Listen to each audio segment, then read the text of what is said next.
Hey folks, how are you all doing? Today we're going to look at one of the absolute classic from the house of Versace. I kind of did a video with the three fragrances before of the same house, like the Eros, this one, and then the Dreamer in one video. But I thought this one deserved a little bit more respect because this is my absolute favorite and it's already a classic in my book. So today, as you know from the title, we're gonna look at my absolute favorite Versace's Puram or the signature, right? So we're gonna look at this fragrance and I'll tell you. I know most of you like out there they already know. So if you guys already know in and out of this fragrance, you can skip the video because you're already familiar with it, right? So I'm just gonna tell you what I feel about this fragrance and why this is special to me. Okay.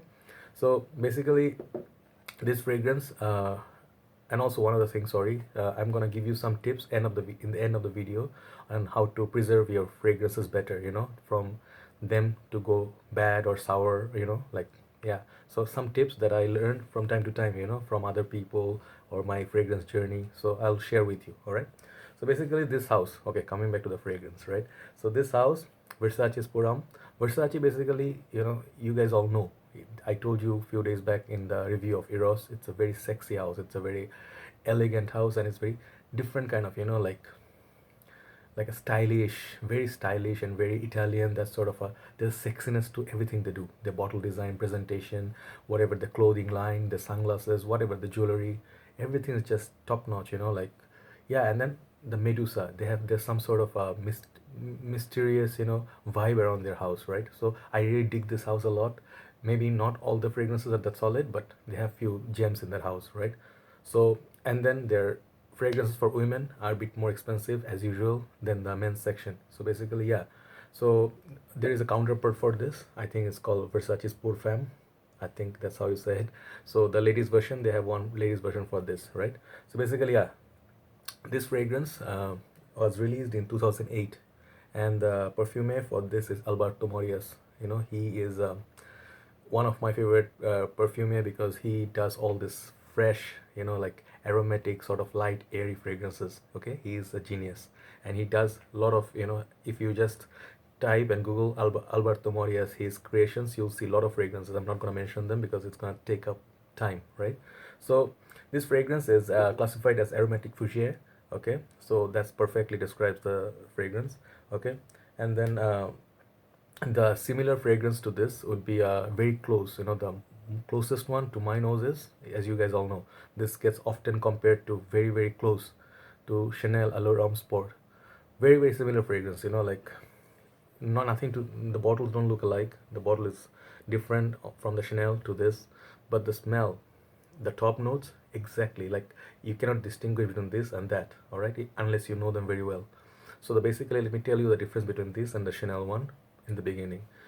To my nose, the Chanel one is a bit like, it doesn't project like this one in the first hour, but the thing is, lasts much longer in your skin. It just gets more too closer to your skin, and then similar kind of smell, but bit more creamy.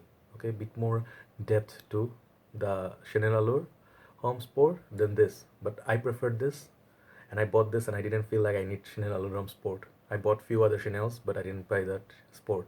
So I'll tell you why as I go. Okay, so basically, that one is very closest to my nose, and similar to this, other fragrance would be all your aquatics, summer fresh aquatics, freshies.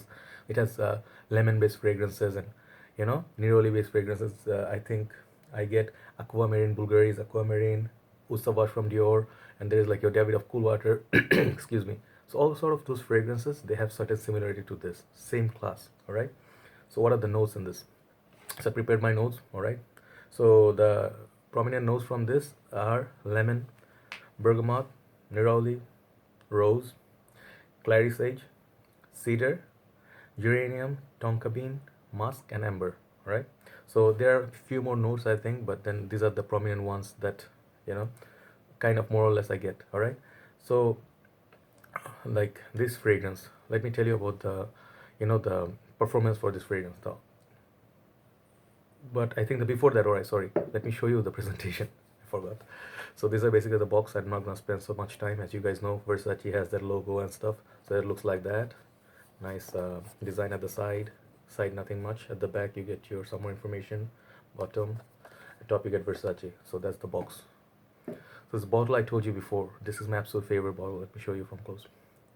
This has one of the most nicest designs in bottle like designer game. In overall the whole game, it is one of the nicest bottle in general. So this has been like in the market for so many years now. But I think 6 years, yeah, 2000, yeah, 2008 to 2016, 6 to almost 7 years now.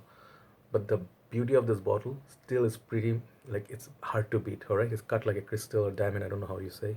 So yeah, let me show you. They got the Versace's logo in front, the beautiful blue juice. In the this actually is a reformulated version as far as I remember. This is relatively newer version. It's not the, how to say it, vintage that one came out. I believe that one, the juice is much darker than, little bit, like as you can see. My shirt is blue and this one is like lighter blue. So I believe the juice color got a little bit light.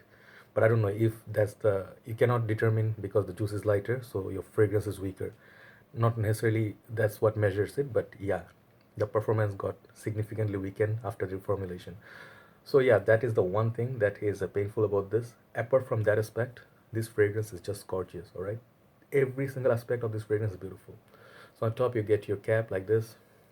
The cap is not that secure. I mean, you can pick it up, but it's like sometimes, if you twist a little bit, it comes off. So careful. I would pick up the bottle with from the bottle. All right. And then on the top, very nice attention to detail. You can see the, yeah, here got the Versace's logo. I cannot see, it's a bit blurry, and then it says, I think, Versace all around.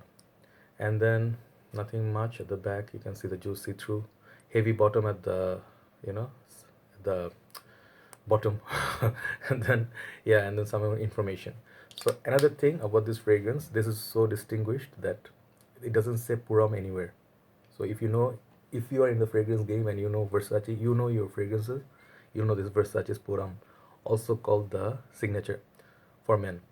So let's come to the performance and that sort of thing. So as I told you, longevity on this is kind of poor. You really have to bathe in this stuff these days after reformulation. If you're lucky, if you found a vintage bottle which is with darker juice, or you can put your batch code and you can see which year it was released. Excuse me, I'm not feeling that well, so bear with me. So this fragrance, that is the only problem. So longevity and project longevity area, it's kind of painful. So I give it like 4 out of 10, like that kind of fragrance. But if you go more, like if you really want this to project and last about 2 to 3 hours, right, you have to, like in Bangladesh condition, I usually go with this about 8 to 10, even more, 15. Actually can go more because it's a light fragrance. There's nothing like heavy about it or cloying. So basically you can go more, you can go as many sprays as you want. It's not gonna be bad. Okay. Projection, very good for the first hour. Opening our projects really nicely. I wore this recently and I got compliments. It's like I get compliments like, you smell really nice, you smell like fresh. So if you're wearing your clean shirt, white shirt, blue shirt on a summer day, bright day, this one goes perfectly. Very gentlemanly scent, very beautiful, light, airy, that kind of a fragrance. Okay. So the compliment wise, this gets compliments, but the thing is, the since the projection longevity is bad, you can carry atomizer, like in your pocket, and then you can refresh yourself every now and then. So that kind of fragrance. So very beautiful. Like, purpose is like school, office, anyone can wear this, by the way. Any age can pull this off. Very beautiful, sexy. It has a lot of angles that it covers. If you want to go casual, good. If you want to go sexy on a date, or you want to even like have a private moment and stuff, behind the closed doors and stuff, bedroom doors, yeah, yes, this makes perfect sense for that. Ladies love this stuff, I'm telling you. All right. Compliments wise, I think this one gets, I'll give it 10 out of 10. I'm not gonna be stingy. All right. Projection for the first hour, great, but overall I think, like, if you count the fragrance life, I'll give it like 7. Okay. And then what does it smell like? All right, I'll give you the overall score in the end. I get on the opening very bright, and then opening, I didn't think they put the C notes. You get the seaside feel, like some sort of like eagles. You can hear them, around the sea, and they're like, seagulls. You can hear the sound. You can hear the fresh breeze, and some neroli flower, and then some, orange trees. The orange peel, some lemon, bergamot. Not so much orange, maybe, but maybe lemon. Very beautiful Italian sort of like Sicilian lemon, that kind of feel. Very refreshing, very uplifting. When you put it on, people gonna notice and they're gonna look at you and smile. Nothing to be like, they're not gonna be like, oh, turned on or anything like Lanolin or something. But this is a very sexy fragrance. So very pleasant, fresh laundry, seaside vibe, very light and airy on the boat. So the Chanel Allure Sport, better quality than this in terms of the quality itself, all right? But then I preferred this. I told you why. The top note is absolutely gorgeous. The opening 1 hour, it's pure magic. Like if you guys want to invest this one, is the price is not so, like expensive anymore. You can find it discounted everywhere, and the bottle size is galore. You can find from 30 ml, 50 ml, 100 ml, and there's a huge 200 ml bottle. You can literally bathe in this stuff, and it will start about like, I think you can get pretty much 30 to all the way to $70. That's how it goes. But if you can find a good deal online, go for it. My recommendation for sure. Like smell wise, I have no regrets to say this is one of the sexiest smell. Chanel Allure hangs on much longer, but then the dry down, I prefer this one actually. And the top note, very light, airy, blue, if you want to go fresh and clean and, gentlemanly. And then the sexiness, I told you about this. It has a youth vibe. It feels like not so serious. Life is better, life is kind of like not complicated. And yeah, I feel even ladies, they can wear this, but there's a manliness to this fragrance despite being light. All right, so these are the some things I love about this fragrance. Okay, so for overall mark, I give this, like this is my absolute favorite of like all my collection. Like I really love this fragrance for date or for, going out on a summer day. For winter time, I don't think people can smell you that much. It will disappear very fast. So spring, autumn maybe, summer, best time to wear it. It will project nicely in the sun. For the first opening hour, you're gonna get awesome, awesome notice. Everyone's gonna notice you. And if you can find the older formulation, the older bottle, go find it. Good luck. That one will perform much better. I think that one projects much longer, and this gets 4, right? That one will get around 7.5. So significant difference as far as I know. And I have seen this bottle in many people's collection. It just sits there in the men's collection like this among all the other bottles. Looks just beautiful and sexy, looks just great. Okay, so overall mark, I'm gonna give this, in my book it gets 10 out of 10, despite that painful experience. But I do shower in it. As you can see, my juice level is down. So basically, yeah, compliments all the way. And then it's not an orgasmic, that sort of a fragrance, but very pleasant. Your lady, she'll love to hug you, she'll love to hold you, smell you, and then be cozy. Yes, I believe now after reformulation, this is where it suits best. If you really want to spend some quality time indoors, or you want to spend some time with her, yep, this is the best one, the best sense you can get. All right, so the distinctive gentleman, that's Versace Puram for you. That's my review for Versace Puram. Okay, so I believe I covered more or less the things I wanted to talk about. So let me give you a few tips. Okay, I think I have about 8 tips. Okay, 8. So 8 tips about how you can preserve your fragrances better, and from, stop them from going bad. Okay, because sooner or later, you see sometimes the bottle, it has like the months in the bottom of the bottle. It gives like 36 months, so 3 years or so. So usually, is that the case, right? Is it like you have only 3 years to finish your bottle? After that, it's gonna go bad, like it has expiry date. I think in my case, no, not necessarily. I got bottles like CK1, Daniel Red. I used them for more like almost a decade. I had like 200 ml bottles, right? And they served me well because I preserved them well. Sometimes I didn't preserve them so well, but I guess I was lucky. But then here are some ways you can actually take care of your fragrances if you love your fragrances that much. I believe you all, if you do, right?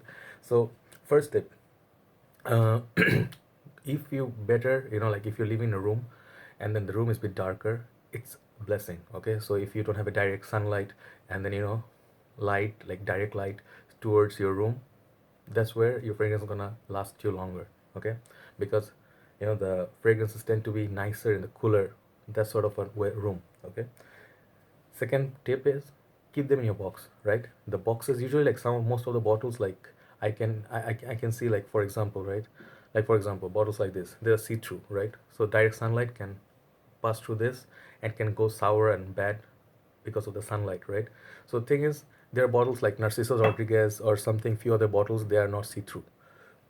So those kind of bottles, like they don't go bad because of that protection. But usually, if when you keep them in the box, it's likely if you don't use them, do a little bit more work. Like, and I know it's a bit painful taking it out of the box and put it back in and stuff. but in that way your fragrance is gonna last you longer. Next one, avoid the direct sunlight. As I told you from the first point, don't, you can, of course you can take pictures and whatnot, you take outdoor shooting in your bottle, it's great, but don't keep your fragrance in the direct sunlight. I heard some reviewers said my fragrance actually got better and darker when I kept it in the sun. So I'm not sure because I haven't read the experiment, but some reviewers said it gets better if you keep it in the sun over the years. It gets more intensified. I think Super Jacob, yeah, he told about the Chanel or Dior, one of the Dior fragrances. I don't know. I wouldn't experiment with my fragrance because I'm not that rich, all right?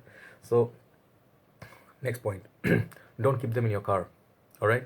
I know you guys like to keep your fragrance in your car. Sometimes you just want like, yeah, I just want to keep this in my car, just refresh myself. If you're living in a hotter country, if you live in a cooler country like Canada, States, where it's like, not States, Canada, UK, maybe in that the sun is not so intense, you can keep them because it's cool inside your car also. But if you live in a hotter zone like in Bangladesh or all these other countries, make sure you don't keep it in your car, because when the car is parked under the direct sunlight and it's hot and humid like 34 degrees to 40 degrees all the way, the car is gonna be hot as hell. Guys know when you enter the car, it's recommended you don't enter the car. You keep your door open for 5 minutes, let the heat come out. Otherwise, most probably gonna start get cooking. All right, you're gonna be a barbecue. All right, human barbecue. Right. So basically, yeah, don't keep your fragrance in your car or glove. Just bring it back with you. Even if you take it, carry it in your bag. Better. All right. So next one. This one, it's gonna be a bit funny, but I think this is important. Many of us, like, not us, I know I'm not like that, but many of the people who buy fragrances, they use it as a show piece. They never use their fragrances. They never, spray it. They're like, I treasure my fragrance so much, I never use it. Guys, what's the purpose of buying a fragrance if you don't use it? If no one can smell you, if you don't enjoy it, use up your fragrance. I mean, like, don't be scared to put a dent in your bottle. I do a lot of experiments. I go liberal with my fragrance, like first opening 1 to 2 months just to see what it gives me, right? Then it goes like somewhere 1/3 or 2/3. Somewhere the bottle is like juice level gone down. No regrets, because the fragrances are there to be used. So if you don't use them and keep them like a showpiece and stuff, it's gonna go bad. Like, not to say go bad, but like, don't do that. Just like, use it. All right, use up your fragrance. In that way you can save it from being going bad, right? Okay. Next one. I feel this is just my tip. I see some people, they like talking, yeah, they casually, okay, but this you can do shaking with the bottle like this, it's okay, but don't shake your bottle like like as if it's an instrument that you play in a music band or whatever. Don't do that, because I believe, when you shake it and stuff, it's not nice. Treat your fragrance better. Maybe it goes bad, maybe it doesn't, I'm not sure. Just treat your bottle nicely. What's so difficult about it, right? So yeah. Next one. This one is a very important point. This one I was watching that day, Steven and Carlos live, Brooklyn. Fragrance lover, love that. Love his music. Like on the opening, as well as Coach Rob. I like it. Coach Rob, like his intro and Carlos, their intros are awesome. Sorry, got like carried away. So they were having a live chat and stuff. So I was like asking them question, because like, I was very excited, like, see them live and they're answering my question. So he was giving a tip, like, he met Francis Kershon like few days back or few months back or somewhere, and he told him this tip, right? So this is basically a tip from Francis to Steven, so I'm passing you because I wrote it down. So the tip was, your fragrance likely gonna go bad if your bottle is relatively, juice level is here lower. If your bottle is like more like towards like here fuller, so there's less air in the bottle, right? That is gonna help you to make your fragrance last longer. All right, so basically that's the tip. So if your juice level is here, make sure you use it up. If it's a bit higher on the side, you have less worries. So that is one tip from the great Francis Kirkshon, if you know his work, right? So thanks, Steven, for sharing this beautiful suggestion. Really, I understand, because more air there is, it's obviously likely gonna get, the juice likely gonna get bad. So thanks, Steven. So the last one. This one, people do it in overseas, bit expensive investment, right? If you happen to have a fridge, or you can manage a fridge space or somewhere, wine cooler, chiller, if you know those kind of, where you preserve your wine and your drinks, beer, whatnot, you can keep your bottle there. If it stays cool, this is related to the previous points, if it stays cool, likely gonna give you very long fragrance life. So if you want, you can put it in the fridge. I don't know if your fridge is like okay. Don't put it with sort of a lot of curry and a lot of funny food and stuff. They might mm, get inside the bottle. Just kidding, by the way. But yeah, just if you have like additional space and stuff, keep it in a chiller or cooler. That is not, that way you're gonna get better not longevity. You're gonna get better life out of a fragrance. So that's all for now. Thank you very much for watching. I just want to cover this fragrance as well, and I want to talk about these tips in a same video. So thank you for watching. Do let me know if you love this fragrance, and uh, what are your experiences like. Did you get compliments and stuff? Because I got a lot of compliments. This is a beautiful fragrance that gives me compliments every time. It's a sure thing. All right. So yeah, what else do you get from it? How is your bottle? And how's your? As I told you, mentioned your this cap is not really secure. So stuff like that. Do let me know. All right. Thank you for subscribing, liking, and sharing the videos. Really appreciate it. So thank you, and I'll see you soon. Good night.